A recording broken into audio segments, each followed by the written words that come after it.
Hello, traders. FX Pip Collector here. Today is Wednesday, June 5th, and I'm going to be analyzing the pound US dollar starting on the monthly, working my way down to the 1 hour time frame for the full top down analysis.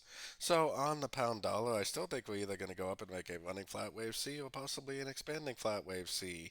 Either scenario, I think it's going to lead to a pretty big uptrend, whether it decides to go all the way up and take out these highs, which I definitely think is more likely, or whether it goes down to the 138, 123, which would be a running flat wave C, should lead to a pretty big uptrend, either scenario. So going down to the weekly time frame, I definitely still think this is the end of a wave 2. I think this 5 waves up right here is clearly a wave 1, which is a subdivision of the wave 3, so a 1 of 3. I think this is a WXY, which is a 2 of 3. I think we're already in that wave 3 of 3, and I think on these higher time frames it will continue to make higher highs and higher lows. So taking it down to the daily time frame.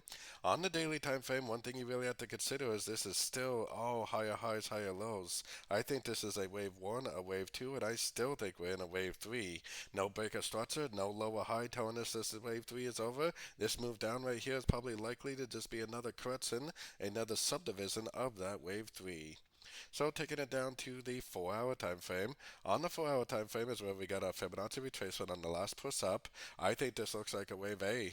I think this push up is probably a wave B. I think we're likely to go down and make a wave C, probably at least to the 61, maybe even the 78% before we get the continuation of the uptrend. So keeping all that in mind, let's take it right down to the 1 hour time frame. On the 1 hour time frame, I definitely think this is all one downtrend right here, which I think is a wave A.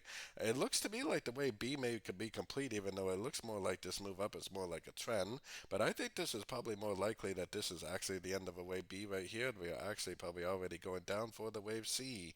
I would expect the 61 or the 78%. So if you are looking for shorts, if you are trading below this 1 hour time frame, then you could definitely be looking for shorts until you see that double bottom at a Fibonacci level with a break of structure to the upside.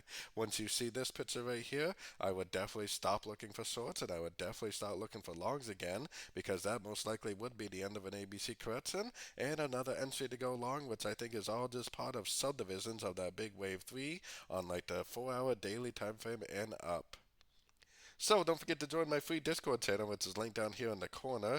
And don't forget to check out my membership if you'd like access to my trade setups and my daily live trading sessions. As always, thank you and happy trading.